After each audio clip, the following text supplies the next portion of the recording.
Hi friends, இப்போ நம்ம மகாநதி பார்க்க போகிறோம். மகாநதியில் வந்துட்டு பாட்டி வீட்டுக்கு கூப்பிட்டாங்களேன்னு சொல்லிட்டு மொத்த பேர் கிளம்பி வரலான்னு சொல்லிட்டு கிளம்பி வந்துட்டு இருக்காங்க. வந்தோடனே வழி மாறி போயிட்டாங்க. வழி மாறி எங்கேயோ நின்று பேசிகிட்டு இருக்காங்க. அதுக்கப்புறம் வளைச்சு ஃபோட்டோ எடுக்கிறாங்க. அவங்க பொண்டாட்டி அவங்க மேலே ஏறி நின்று வளைச்சு எடுக்கிறதும், 2 பேரும் செல்ஃபி எடுக்கிறதும் வேறு லெவலில் இருந்தது. நல்லா இருந்ததுப்பா, சூப்பராக இருக்குது. இதெல்லாம் பார்க்க இப்படி சந்தோஷமாக எப்பொழுதும் வாழுங்க அப்படி சொல்லிட்டு எல்லாரும் ஒரு ஆசீர்வாதத்தை போட்டாச்சு. அதுக்கப்புறம் சரிப்பா சரி கிளம்பலாம் அப்படின்னு சொல்லிட்டு கிளம்ப சொன்னாங்க. ஒரு ஊரில் இத்தனை வருஷமாக இருக்குங்க, கொடைக்கானலில் சந்துபுந்தெல்லாம் தெரியும் நீங்கள், ஆனால் இப்போ வந்துட்டு ரூட்டு தெரியல, வெக்கமா இல்லை அப்படின்னு சொல்லிட்டு செம்மையாக அசிங்கப்படுத்திட்டாங்க. நம்ம கங்கா அச்சோ பொண்டாட்டி முன்னாடி இப்படி அசிங்கப்படுத்திட்டோமே, கெத்தாக இருந்தோமே அப்படிங்கிற மாதிரி ஆயிடுச்சு.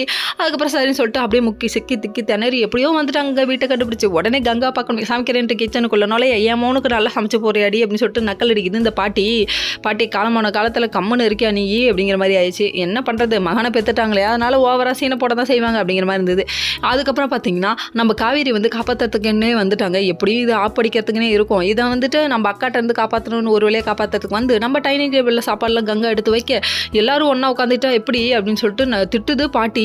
அதாவது விஜய் வந்து பெருந்தன்மை எல்லாரும் ஒன்றா உட்காந்து சாப்பிடலாம் சொல்லிட்டாங்க. ஆனால் கையில் பாட்டி ஏன் பாட்டி இப்படி பண்ணுறேன், எனக்கு பரிமாறினா பிடிக்குமா வாயிலே நல்லா குத்தணும் அப்படிங்கிற வந்து. அதுக்கப்புறம் வந்துட்டு சரி ஒரு வழியாக சாப்பிட்டு முடிச்சு கிளவிலையும் அனுப்பி வச்சிட்டாங்க. அதுக்கப்புறம் ட்ரிங்க்ஸ் பண்ணுற பழக்கம் இருக்குன்னு சொல்லிட்டு யார் கேட்குறா, நம்ம காவேரி போய் விஜய்கிட்ட கேட்க, உங்கள் அக்கா உங்கள் வீட்டில் உள்ள எல்லாரும் இருக்காங்க, ஏன் இப்படி கேட்குற, அப்பெல்லாம் வேணாம் விடு அப்படின்னு சொல்லிட்டாங்க. கிளைமேட்டுக்கு பண்ணால் நல்லா தான் இருக்கும்னு அவரு யோசிக்கிறாங்க.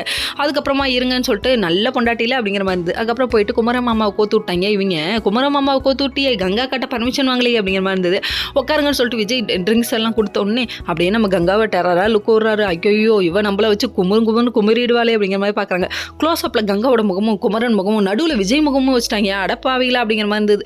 ஓகே ஃப்ரெண்ட்ஸ், நெக்ஸ்ட் வீடியோவில் பார்ப்போம். பாய்.